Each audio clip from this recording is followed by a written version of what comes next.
May panghihinayang na napupuntong hininga si Cassie habang nakatitig sa display window ng sikat na mall sa Makati.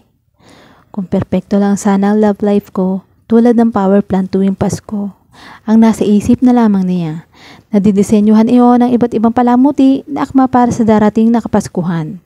Isang sugar plum fairy ang nakaupo sa balikat ng may kaisig na manikin na nakasuot ng dinner suit. Ang tila snowflake na mga ilaw ay nagpapakislap sa maliliit na pakpak ng fairy. Nakaramdam si Cassie ng kasiyahan. Hindi man marahil kasing perpekto ang pagkakaayos ng display window na iyon ang power plant mall ang kanyang buhay pag-ibig. Ang totoo ay wala siyang buhay pag-ibig. May tuturing niyang mas mabuti na iyon kumpara nung nakaraang taon. Kumunot ang kanyang noon nang maalala ang hiling ng nagdaang Pasko habang nakatayo siya sa tapat ng mall na iyon. Hiniling niya na sana ay magpropose na sa kanya si Lance, ang kasintahan niya ng 3 taon. Biglang nalukot ang ilong ni Cassie sa disgusto ng nanariwa sa isip ng imahe nila Lance at Tracy na magkapatong sa sofa sa gitna ng isang napakainit na tagpo at sa loob pa mismo ng kanyang apartment. Nahuli niya sa akto ng pagtataksil ang dalawa 1 buwan matapos ang araw ng mga puso. 1 buwan pagkatapos niyang matanggap ang pinakaaasam na proposal mula sa nobyo. Nag-init ang mga pisngi ni Cassie nang maalala ang pagkakabigla at di makapaniwala na naramdaman sa nasaksihan na agad na napalitan ng pagsisisi sa kanyang katangahan. Ano ang pumasok sa isip niya at pumayag siya magpakasal sa isang walang kwentang lalaki tulad ni Lance. Sa lahat ng Christmas wish na ginawa niya, ang maikasal kay Lance ang isa sa mga pinakamalala niyang nagawa. Kasama niyon ang hiniling niyang bike noong 8 taong gulang pa lamang siya, kung saan nagkaroon siya ng baling buto sa pulsuhan sa 4 na oras na natili sa emergency room sa mismong araw ng Pasko. Ngunit maituturing na pinakamasaklap ang maikasal kay Lance dahil sa pagiging hopeless romantic.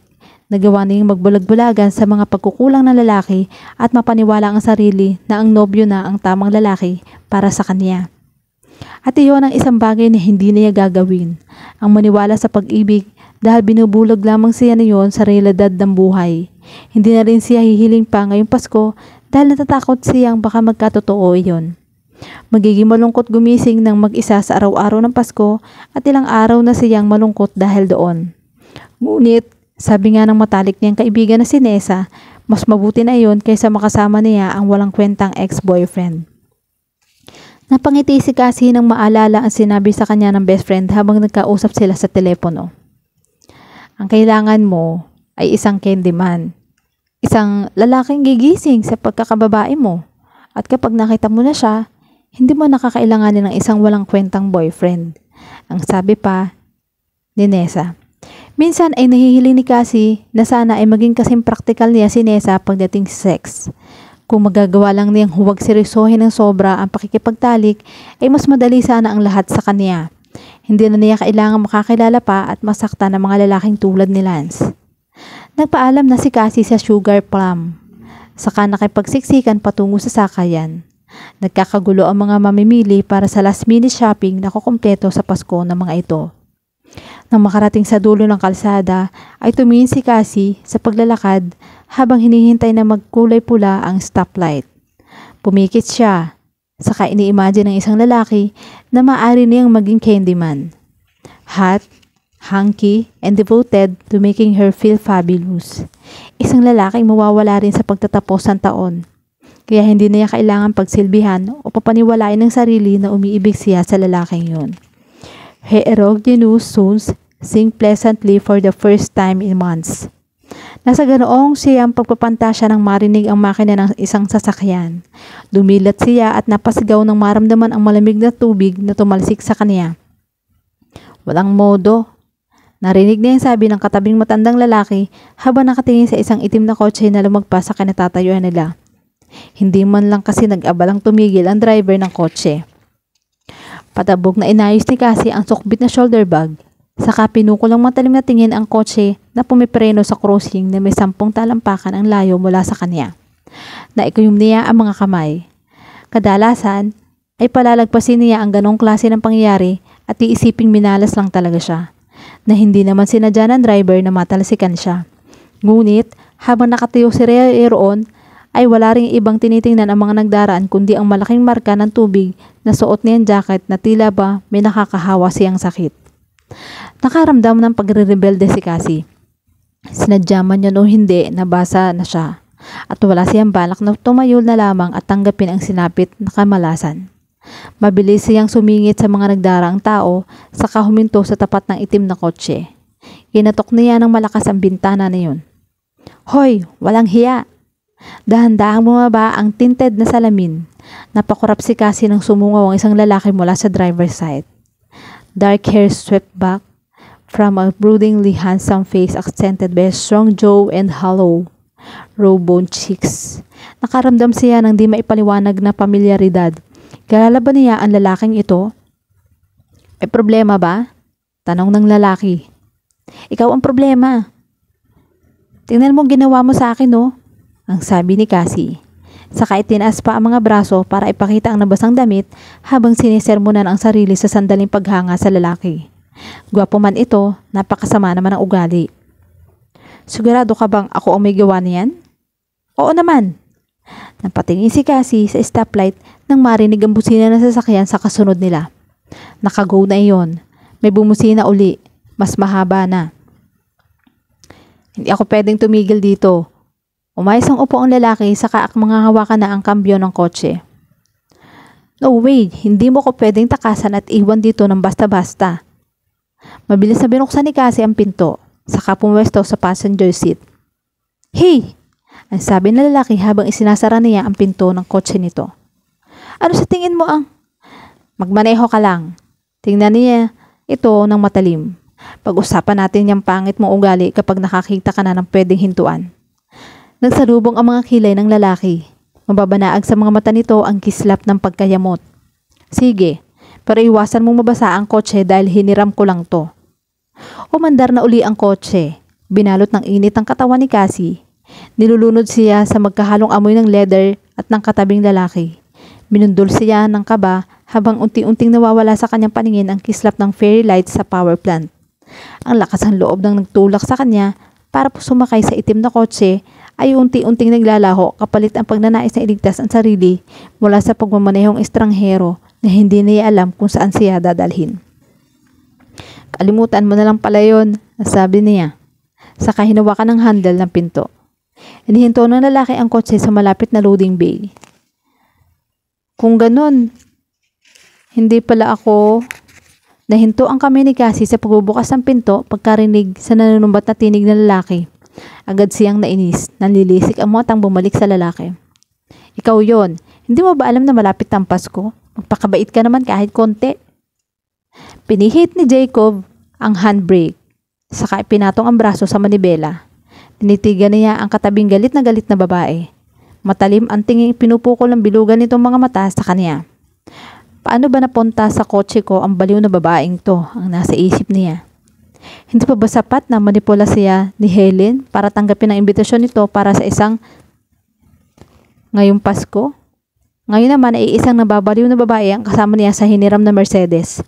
Isang baliw na babaeng tumutulo ang basang-basang damit sa custom-made na upuan. Hindi siya kailanman naniniwala sa kahulugan ng Pasko, pero talagang katawa-tawa na ang mga nangyayari. Napatingin siya sa maruming tubig na bumabasa sa damit ng babae at nakaramdam siya ng sundot ng konsensya. Dinukot niya ang pitaka mula sa backpocket ng pantalon. Siya nga siguro ang salarin sa nangyari sa babae. Masyado siyang naapektuhan ng mga demand ni Helen kaya hindi nakatutok ang pansin niya sa pagmamaneho. Magkano? Tanong niya. Sapat na siguro ang 5,000 para perwisyuhin ginawa niya sa babae. Nag-isang linya ang hugis pusong mga labi nito. Muling nanlisik ang mga mata. Hindi ko kailangan ng pera mo at lalong hindi ito tungkol sa pera. Humugot si Jacob ng 5 malulutong nalilibuhing mula sa pitaka, tsaka iniabot yon sa katabi.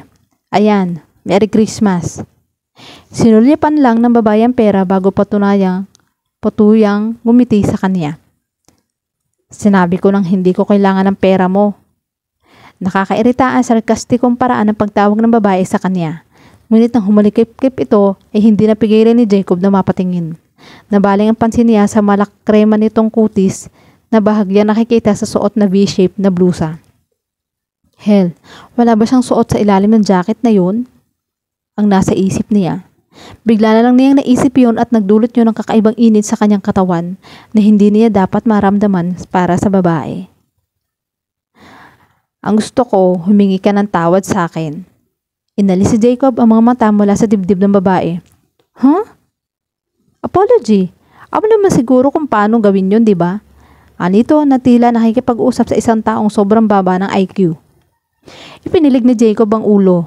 Pinipilit alisin sa sistema ang namumuong pantasya sa babae. Siguradong may suot itong panloob. Maliban na lamang kung isa itong bayarang babae na imposible yatang mangyari. Mula sa mga bilugang mata hanggang sa kung paano ito ipinaalala sa kanya ang Kapaskuhan. Mahirap isiping magsusuot ang babae ng mga revealing na damit, kahit na agaw pansin talaga ang mga dibdib nito. Ibalik niya ang pera sa pitaka, saka inihagis ang pitaka sa dashboard. I'm sorry, sabi niyang pinagbigyan lang ang babae. Hindi siya karaniwang humihingi ng tawad, lalo na sa mga babae. Natutuhan niya yun mula sa karanasan na hindi naman mahalaga para sa mga babae ang ganoon. Pero iba ang sitwasyon ngayon. Kailangan niyang mapaalis ang katabing babae sa loob ng kotse bago pa siya tuluyang mawala sa katinuan at gumawa ng isang malaking katangahan, ang pumatol sa isang nababaliw na babae. Ganun lang? Yun lang ba ang kaya mong gawin? Bahagyang tumagilid ang katabing babae sa pagkakaupo na hula niya ay para mas matingnan siya ng masama.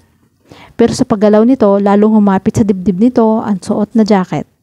Tila ba anumang sandali ay kakawala ang mga dibdib nito. Nanuyo ang mga labi ni Jacob. Lalamigin ako sa paglalakad dahil basa ang damit ko. Pagkatapos, maglalaba pa ako dahil sa'yo. Tapos, yun lang ang kaya mong look.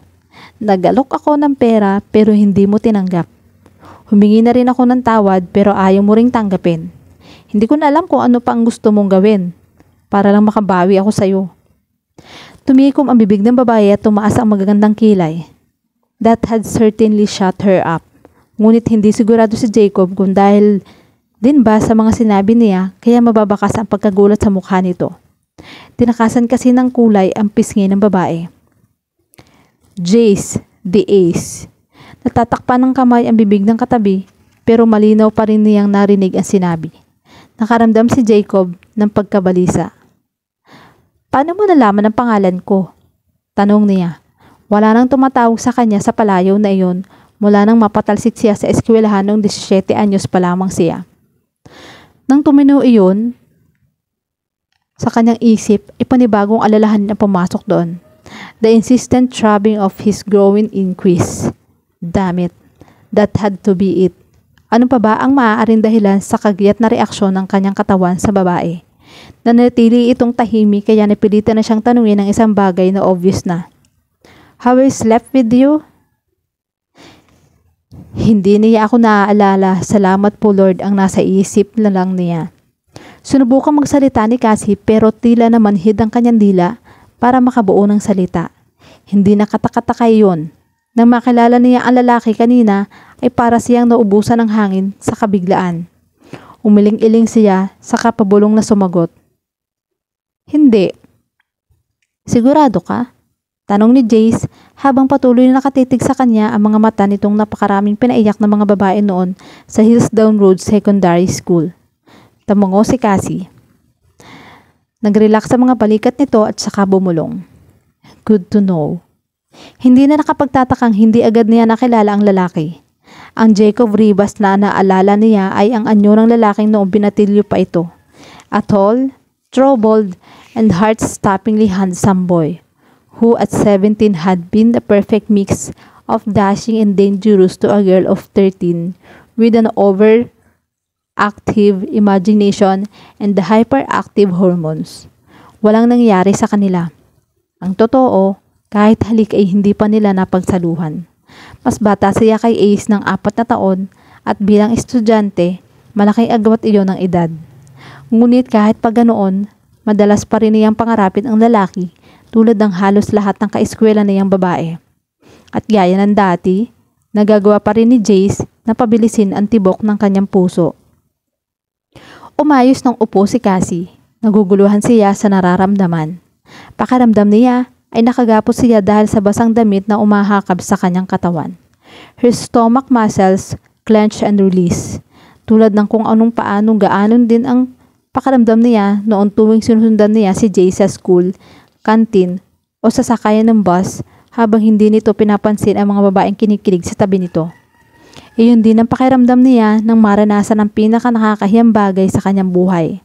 Ang sandaling naabala niya si Jace at ang cheerleader na si Jenny habang naghahalikan sa likuran ng hagdan. Sariwa pa sa isip ni Cassie ang magkadikit na mga katawan nila Jace at Jenny habang nasa may kadidimang bahagi ng daan. Para siyang itinulo sa kinatatayuan at nanghihina ang mga tuhod habang nakatingin sa pareha. Nasa loob ng blusa ni Jenny ang kamay ni Jace. Hindi gumagalaw si Cassie habang nanonood. Kagat niya ang mga labi habang patuloy na sa pagdama ang mga kamay ni Jace sa katawan ni Jenny. Iniangat na lalaki ang mga ulo upang sumimsim ang ibabang labi ng kaulayaw. Nadama ni Cassie ang kilabot sa sariling mga labi. Animoy bagyong rumaragasa sa kanyang sistema ang init kasabay ng pag-ungol sa paggalaw ni Jenny. Hindi niya napigilan ang singhap na kumawala sa mga labi. Nasalubong niya ang tingin ni Jace Rivas. Pakiramdam niya inahuli siya sa isang patibong. Unti-unting binalot ng takot ang kanyang pagkatao.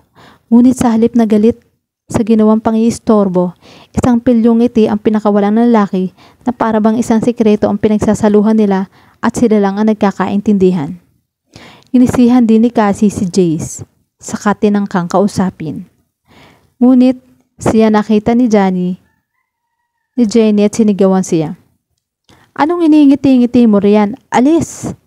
Nag-init ang buong katawan ni Cassie sa sobrang hiya, kaya nagmamadali siyang bumaba uli ng hagdan na muntik ng ikabali ng kanyang leeg. Halos mabingis siya sa sobrang lakas ng kabog ng kanyang dibdib, kaya hindi na niya naulinigan ang isinisigaw ni Jay sa kanya. Kaharap niya ang lalaki sa kasalukuyan, marahang itinatapik-tapik ang hinlalaki sa manibela. So, anong pangalan mo? Cassie de Jesus. Kumunot ang noo ni Jace. Wala akong natatandaan na. Mabuti naman kung ganon. Putol ni Cassie sabihin ng lalaki habang pipig na pagdarasal na hindi na sana nito maalala kahit kailan. Hindi kasi bagay sa akin ang uniform ko noon. Natawa si Jace. Bakit hindi tayo magsimulang muli? May suit ako sa Raffles Hotel. Pwede kang sumama sa akin para maipadry clean natin yung damit mo. Inabot nito ang ilang hibla ng kulot niyang buhok, saka inipit sa likod ng kanyang tenga. It's the least I can do for an old school scum. Hindi sila kailanman naging magkaibigan. Hindi ako sigurado kung magandang idea yan, ang bulong ni Cassie. Pilit iwinawak siyang awareness na binuhay ni Jace nang hawakan nito ang kanyang pisngi. Mapanganib sa katinuan ng isang babae ang dating Jace Rivas. Nasisiguro niyang higit itong delikado ngayon. Kinindatan siya ng lalaki. Good is overrated. Is bad better than? Ngumiti si Jace, saka tinitigan siya.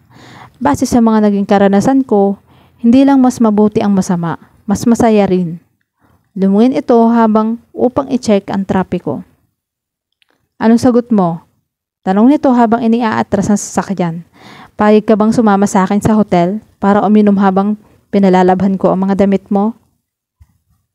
Sige, sagot ni Cassie bago pa magbago ang kanyang isip.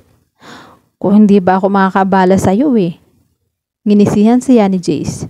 Not at all. Humalikip si Cassie para madiinan ang arouse ng mga dibdib. Kapag kawan ipalihim niyang pinag-aralan ng kabuuan ng lalaking mula sa street lights na tumatama sa kanila.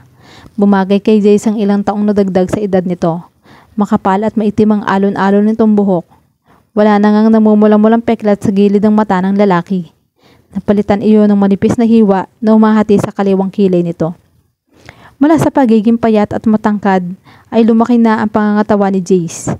Malayo sa patpating binatilyo noon. Siniksik ni Cassie ang sarili sa upuan habang nakatingin sa dinaraanan ng kotse. Nagtanong si Jace kung may nakaraan ba sila.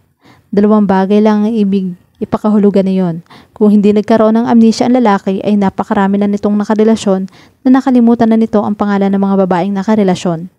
Kung ibabase niya sa dami ng naging girlfriend si Jace noon sa Hillsdown Road ang sagot. Natitiyak niyang ang ikalawa ang tamang sagot. Hindi ang tipo ni Jace ang gugustuhin makarelasyon ng isang matinong babae.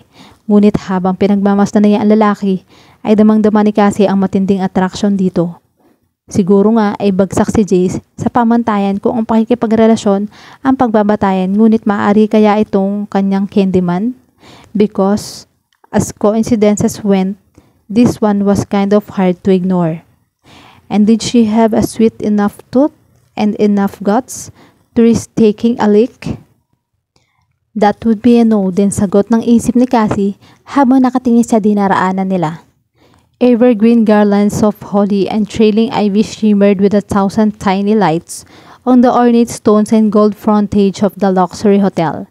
Nang banggitin ni Jace ang Raffles Hotel kanina, hindi pumasok sa isip niya na mayroon itong suite sa isang napakagandang hotel na iyon sa Makati. Isipin pa lamang natatapak siya sa lugar na iyon na nakasuot ng maruming damit at maputing na sapatos ay sapat na upang magising siya sa pantasyang maaari niyang maging Candyman si Jace Rivas. Nagmamagandang loob lang ito habang para palabhan ang kanyang jacket at hindi ang tugunan ang pangungulila niya ngayong Pasko. Imposibleng gawin ni Jace ang huli, lalo pa at nakapakapangit niya ngayon. Lumabas na ng kotse ang lalaki at inihagis ang susi ng kotse sa isang doorman. Anong pumasok sa isip niya, tinanggap niya ang imbitasyon ni Jace. Pakiramdam ni Cassie ay bumalik siya sa pagiging 13 anyos na dalagitang nahuling nakatingin sa isang bagay na hindi niya dapat makita. Napasiksik si Cassie sa kinuupuan ng buksan ng doorman ang pinto sa gawin niya. Bahagya pa itong yumuko at magalang siyang ginitian.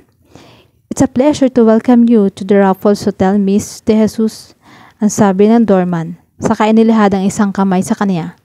"Nagbilin po si Mr. Rivas na kunin namin ang ipapadry clean ninyong pagdating sa kanyang suit." Bumaba na ng kotse si Cassie.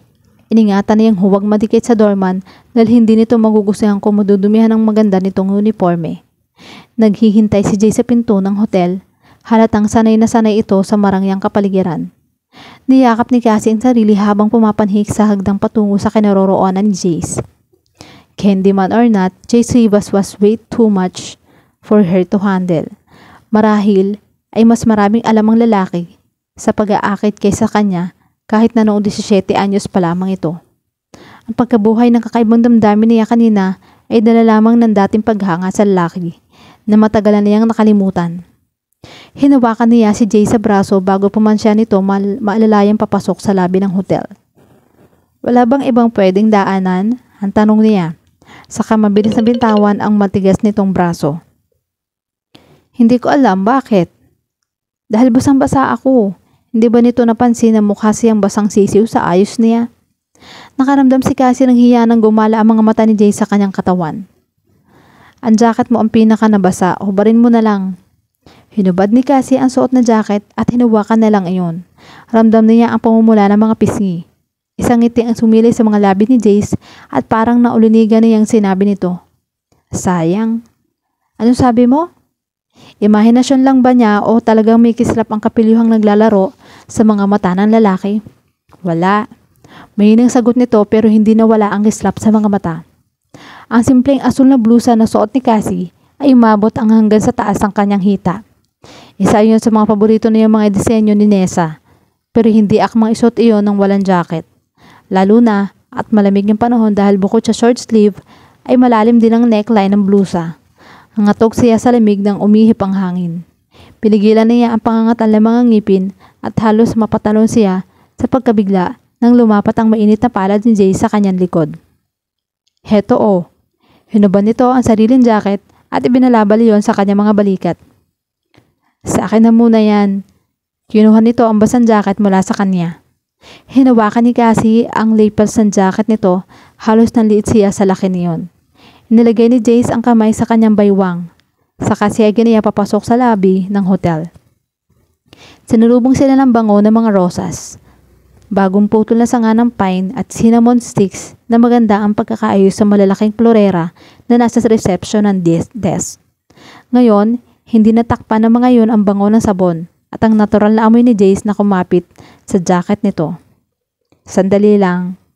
Nagtungo si Jay sa desk at ibinigay ang jacket niya sa receptionist na tila hindi man lang nagulat at nginitaan pa siya, na para bang isang karaniwang bagay na lang ang pagpasok sa lugar na yon ng isang babaeng halos subad na. Pinilit ni Cassie na huwag makakuha ng atensyon habang iginigiya siya ni Jace patungo sa magarang lounge na mayroong deep-seated sofas at makikintab na occasional tables na gawa sa mahogany. Ilang tao na nakasuot ng mga mamahaling damit ang umiinom ng tsaa ang pinagbasdan siya habang dumaraan. Wow! Pakiramdam ni Cassie ay siya si Cinderella na dumarating na sa sayawan suot ang basahan niyang damit. Napasandal siya sa panel ng elevator nang makasakay sila roon. Mahigpit pa rin niyang hawak ang jacket ni Jace. Ang sosyal naman ang lugar na ito. Tumawa si Jace. Huwag mong hayaang takutin kanila. Mayaman lang sila. Fabulous. Sarkastikong sabi niya. Tumatawang isinuksok nito sa blusa sa munang kamay ang isang kamay niya. Saka pinindot ang button para pinakamataas sa palapag sa display ng panel. Pinilit ni Cassie na baliwalain ang malalapad na balikat na kitang-kita sa humapit na kamiseta ng gumalawang lalaki. Hinagod siya ni Jace ng tingin mula ulo hanggang paa sa sapatos na suot niya at paakyat mula habang umaandar ang elevator. Pinigil ni Cassie ang hiling na magustuhan sana nito ang nakikita. Ngunit nang sa wakas ay tumitig si Ace sa kanyang mukha ay dama pa rin niya ang pananabik. Money doesn't buy you class. Dapat lang na alam ko yun. Nakaramdam si Cassie ng simpatya para kay Jace. Naalala niya na sinabi nito ang binatil yung Jace. Walang lubos na nakakilala sa lalaki sa Hills Down Road. Ang pagiging misteryoso ang dahilan ng lalo pang pagkakahumaling ng mga babae kay Jace. Ngunit na-discover niyang nanggaling ang lalaki sa isang masamang pamilya. Nang aksidenteng narinig niya iyon mula kay Miss Torres, ang head teacher noon ng grade 6 habang nakikipag-usap sa principal na si Mr. Garcia. You've got more than enough class to go around now. Madamdaming sabi ni Cassie nang maalala ang hindi magagandang komento ng guro. Tulad ng iba pang staff ng school, kasama sina Miss Torres at Mr. Garcia, sa kumonde na at hindi nagtiwala kay Jace noon dahil sa pinagmulan ng huli. Tumaas ang isang kilay ni Jace dahil nakakaantig na damdamin niyang tono. Hindi iyon class kundi pera. But I find it does the job just as well. Nakaramdam si Cassie ng kahangalan sa pabaliwalang sagot ni Jace. Sino ba ang pinagtatanggol niya? Hindi na ito ang dating kawawang binatilyo. Kung ibabase sa tinirhan nito ngayon, nasisiguro niya isa ng milyonaryo ang lalaki. Agad niyang pinalis ang isiping iyon dahil lalo lamang siyang nakakaramdam ng panliliit. Tumunog ang bell ng elevator, saka tumigil at bumukas. Bumulaga kay Cassie ang isa pang lobby area na gawa sa marmol. Hindi yon kasing enggrande ng lobby sa ibaba, ngunit maganda pa rin. Meron ding pulang lilis na nakalagay sa matataas na florera na nagbibigay ng kislap ng kapaskuhan sa mga inukit na bato sa paligid.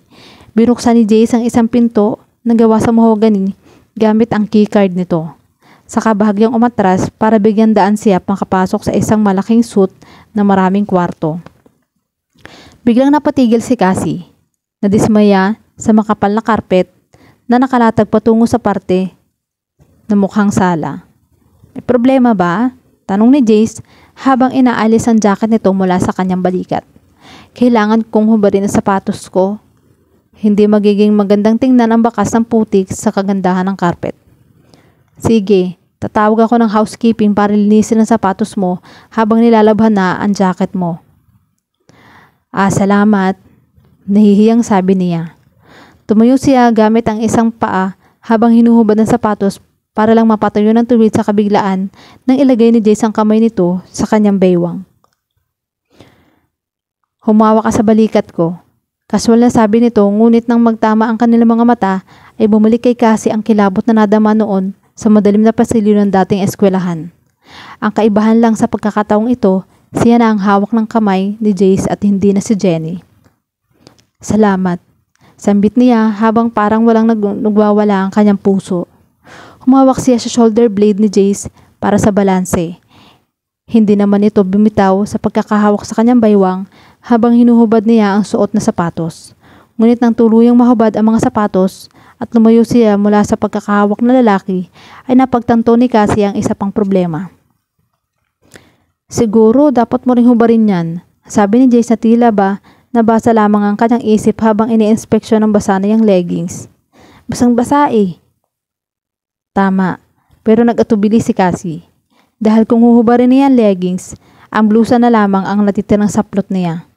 Mabilis siyang nag-isip. Naisuot ba niya ang mamahaling underwear niya na maraming lace kaninang umaga o karaniwang puting cotton? Agad niyang pinali sa isip ang alalahanin saka bumalik sa realidad. Walang kinalaman ang panloob niya sa kasulukuyang sitwasyon. Naroon lamang siya upang palabhan ang kanyang jacket. Wala nang iba pa. Yumuko siya at hinubad ang leggings, saka kinapit yon sa braso. Hindi ka ba nilalamig? Sabi ni Jace. Hinawakan ni Cassie ang lilayan ng suot na blusa, saka pilit na ibinaba iyon. Dama niya ang paggapang ng kilabot sa mga nakalantad na hita.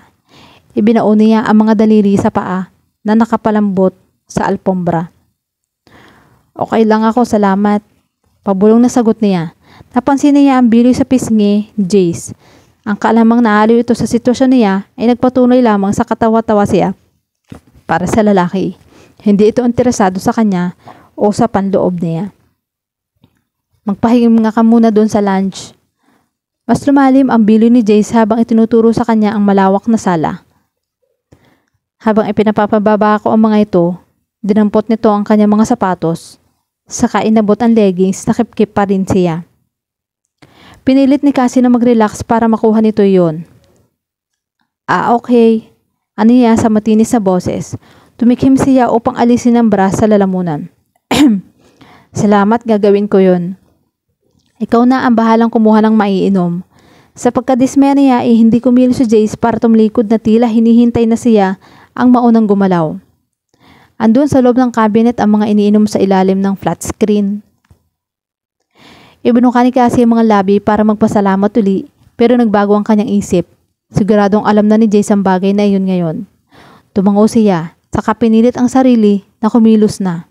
Tahimik siya naglalakad patungo sa lounge habang pilit na pinakikinggan kung naglalakad na rin yun pala yun, Jace. Na mga ibabaw ang katahimikan ay hindi mapigilang idalangin na kung nakikita man ang kanyang panloob, kulay pula sana iyon, maraming lace at hindi plain na puting cotton. Jace spotted a flash of white cotton and the pulse of heat tug low in his abdomen. Hindi niya sigurado ngunit may kung ano-anong puting cotton underwear ni Cassie na nakadagdag ang pagiging erotiko ng katawan ng tanawin. Kahit na maliit lang ang babae ay mahahaba ang binti. Mamula-mula at makinis nitong balat, lalo pang nagpatingkad sa suot na puting panloob. What made his loss a little weird, though, was that he'd remembered her. Nang tingnan siya ng mga bilugang mata nito kanina ay bumalik sa alala niya ang lahat. Si Cassie ang batang umabala sa kanila noon habang siya at ang isa sa mga naging nobya niya ay nasa likuran ng hagdan ng eskwelahan. Hindi na niya maalala ang pangalan ng maging hitsura ng mga dating nobya. Ang alam lang niya ay masyado itong agresibo at mainitin ang ulo, kaya naman hiniwala niya kaagad pagkatapos itong sigawan at takutin ng bata. Pero malinaw niyang naalala si Cassie. Yun nga lang, pagkalipas ng 2 araw ay napatalsik siya sa eskwelahan. Mabilis niya nakalimutan lahat dahil sa napakaraming problemang pinagdaanan niya pagkatapos na ma-expel. Pero ang imahe ng hugis pusong mukha ni Cassie ay malinaw na niyang naalala ngayon. Sobrang bata pa ni Cassie noon para sa kanya at hindi rin masasabing maganda ito para kasing ang laki ng mga mata at bibig nito noon. Wala siya ni katiting na pagkagusto rito. Isa lang itong nene para sa kanya. Ngunit may kakaiba na kung paano siya titigan ni Cassie na nakakaantig sa kanyang damdamin. Nanlaki ang mga mata nito na nagdulot sa kanya ng pakiramdam na nababasa nito ang nasa kalooban niya. Pero hindi katulad ng karamihan si Cassie dahil hindi siya nito hinusgahan. Ginitian niya si Cassie dahil sa sobrang kabiglaan na rumihistro sa mukha nito. Nakatawa iyon. Bukod doon, kahit sa loob lang ng ilang segundo ay nakalimutan niya ang lahat ng galit at sama ng loob na nararamdaman, maging ang kagustuhang hubarin ang bra ng babaeng hindi na niya matandaan. Pakiramdam niya ay naging bata uli siya. Sa malas ay kabaligtaran niyon ang binubuhay ng damdamin sa kanya ngayon ni Cassie. Hindi na ngayon dalaga na ang batang babae at kakaiba ang taglay na ganda. Hawak ng mahigpit ang basang leggings ni Cassie. Nilapit yun ni Jay sa kanyang ilong at saka sinamyo ang bango ng cinnamon at orange na bahagyang nahaluan ng tubig ulan. Mga bagay na nakakaapekto sa kanya habang nasa kotse sila. Sa kaniya, napagtanto na may problema siya. Ang biglang desisyon na imbitahan sa suit niya si Cassie ay isang magandang ideya kanina. Mayroon pa siyang 1 oras bago pumunta sa party ni Helen at kumbinsihin itong tantana na siya. Ayaw niyang isipin ang dadaaning sakit ng ulo mamaya. Magandang distraction si Cassie. Idagdag pa na dahil sa pag-aalok niyang palabhan ng jacket ng babae ay nasagot ang misteryo kung ano ang suot nito sa ilalim ng basang damit. Ngunit hindi niya inaasahan na guguluhin siya ni Cassie ng sobra.